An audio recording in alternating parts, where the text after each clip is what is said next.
Welcome to Plus TV Africa. I'm Benga Aborowa with the news on the hour. A Nigerian Army captain is reported to have committed suicide on June 18th at the 7th Division Medical Center in Maiduguri. Military sources say the officer turned his rifle towards his abdomen and opened fire.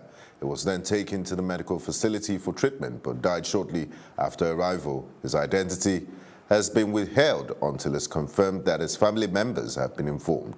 The deceased was drafted to the Nigerian Army 22nd Armored Brigade in Ilorin and was attached to troops operating in Mafa local government area in Benue State as part of the war against Boko Haram in the northeast. No formal comments have been made by the defense headquarters and the division spokespersons, but the military said it will be investigated. It's still unclear the situation prior to his suicide, but it's raising questions on post-traumatic stress disorder amongst soldiers fighting the insurgency in the northeast. Former Governor of Benue State, Gabriel Suswan, has been arrested by the Department of State Services, DSS, over security issues bordering on the killings in the state. His arrest on Wednesday was allegedly after a petition to the DSS by the incumbent Governor Samuel Ortom, stating that his predecessor was planning to make the state ungovernable. A source close to the governor, who pleaded anonymity, confirmed the arrest. This is not the first time the governor has been arrested. In 2017, the DSS arrested him after a large cache of arms and ammunition were uncovered at a property belonging to him. He was held in their custody for over 2 months and had to take them to court to be granted administrative bail. The trial of the leader of the Islamic movement in Nigeria, Ibrahim El-Zakzaky, and his wife Zinat, which was set to have commenced today, has been stalled by the absence of Justice Gideon Kurada at the Kaduna High Court. The Kaduna State government is prosecuting him on 8-count charge, including culpable homicide and conspiracy. The prosecution and defense counsel unanimously picked July 11th as the next adjourned date for trial. El-Zakzaky and his wife were arraigned on May 15th, but the case was adjourned based on the appeal of the prosecuting counsel for time to serve other persons who are still to stand trial with the Shiite leader. Meanwhile, police have shut down major highways leading to the Kaduna High Court over the arraignment of Sheikh Ibrahim El-Zakzaky, the embattled leader of the Islamic movement in Nigeria. According to reports by the news agency of Nigeria, motorists were denied access to Independence Way right from Kabbalah West Roundabout up to Wharf Road Junction. Access was also denied to those coming in from Yakubu Gowon Way to Bida Road along the National and State Libraries. NAN Office, Kaduna State Judiciary, police headquarters, including banks located in the area. Journalists were also barred from entering the court by heavily armed security men stationed at strategic points leading to the court. There were clashes on Wednesday involving members of the movement and the police during a protest along Ahmadu Bello Way. They were demanding the release of their leader, who was facing charges of culpable homicide, criminal conspiracy, and unlawful gathering. Still from the city of Kaduna, from July 2018, pensioners in the state on the defined benefit scheme who have invalid or duplicate bank verification numbers, BVNs, will be suspended from the pension payroll. This announcement was made by the Executive Secretary of the Kaduna Pension Bureau, Dan Ndaksin. He directed pensioners to check the full list of 1,345 affected names published on the state's government websites, www.kdsg.gov.ng. The Pension Secretary reiterated that any affected retiree who does not ensure the necessary corrections are effected regarding their BVNs before the July deadline will be dropped from the payroll until they fully comply. The Pension Bureau had on the 1st of June 2018 commenced the new verification system for pensioners on the old defined benefit scheme that requires pensioners to show up at designated banks once every 90 days for thumbprinting. 2 female suicide bombers have died while attempting to infiltrate the 333rd Artillery Military Barracks in Maiduguri. The public relations officer of the Benue State Police Command, Edet Okon, on Thursday confirmed this in a statement. The first bomber's device went off when she was shot by soldiers while attempting to buy a ticket to enter the Mami market, while the second bomber detonated a device in a tricycle. 15 people were injured by the blast and are currently in hospital. The scene of the incident has been sanitized by EOD personnel and activities have been reported to be back to normal. CP Damien Chukwu, the Benue State Commissioner of Police, assured members of the public of their commitment to protect lives and property. And on the foreign scene, the wife of Israeli Prime Minister Benjamin Netanyahu has been charged with fraud and breach of trust over the alleged misuse of state funds at the couple's official residence.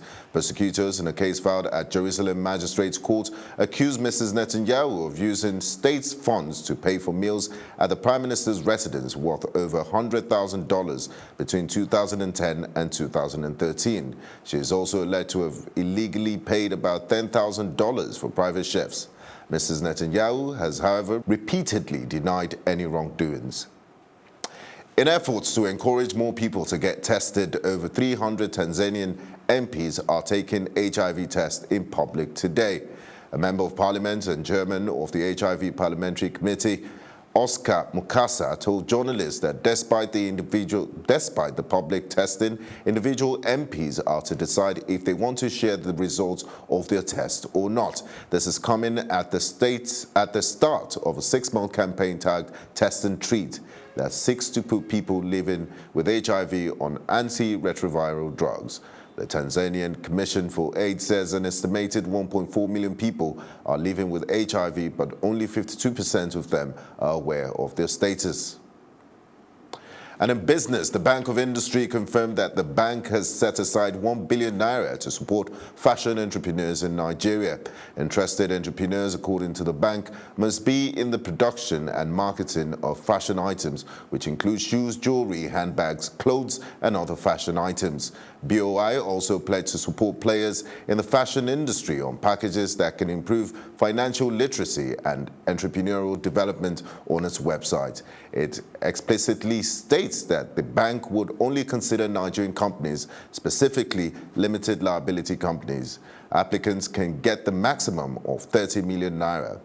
People interested are required to pay 1% appraisal fee, a 1% commitment fee, and 0.125% monitoring fee, and the interest rate on loan amount is pegged at 9% per annum, which is payable at the end of every month. The loan has a 5-year tenure. Up next is Udoka with entertainment and sports news.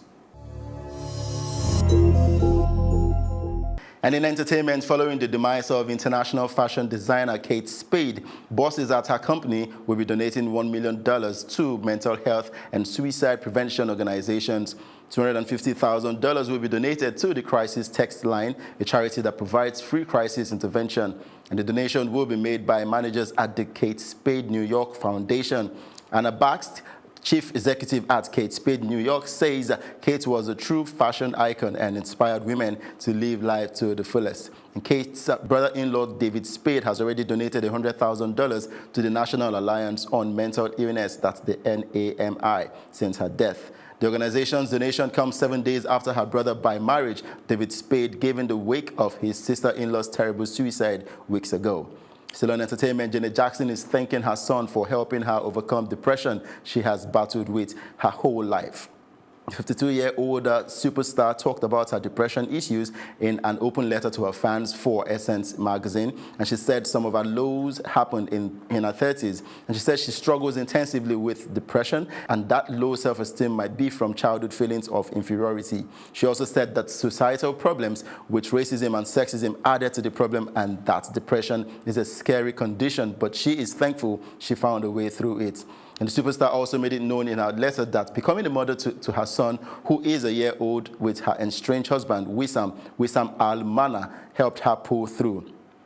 Popular Nollywood actor Tayo Amokade, popularly known as Ijebu, has just gotten himself a Mercedes-Benz car. He broke the news on Instagram to his fans with a caption thanking God for his grace. And his new car is the reason for showing too much joy in a comedy video titled Ifa Pasuma. That's all on entertainment. Let's go on a short break, and when we come back, it will be sports updates on Plus TV Africa.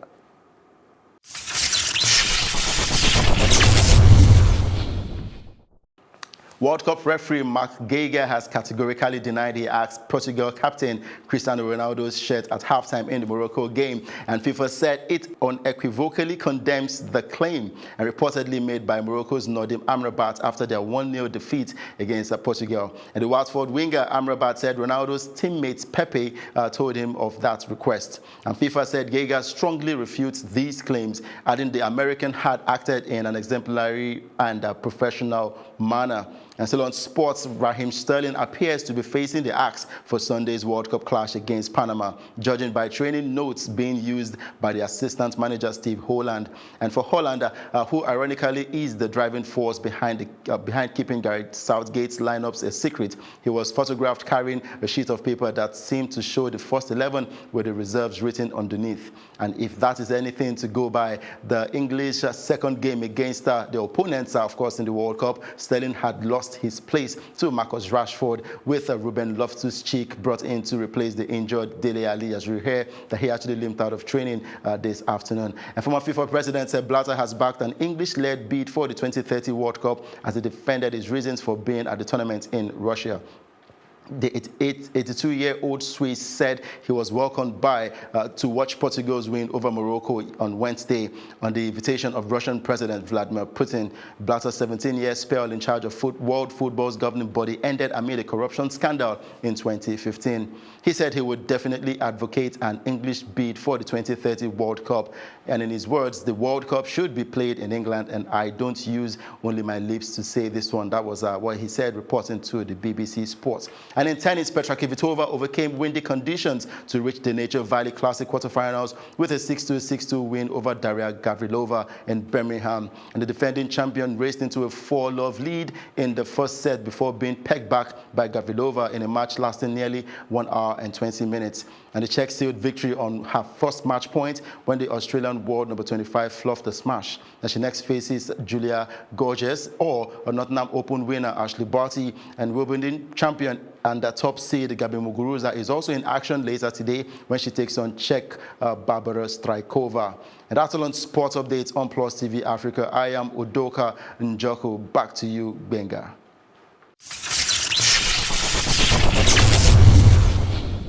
That'll be all for news at this hour. I am Benga Borowa. Do have a great day.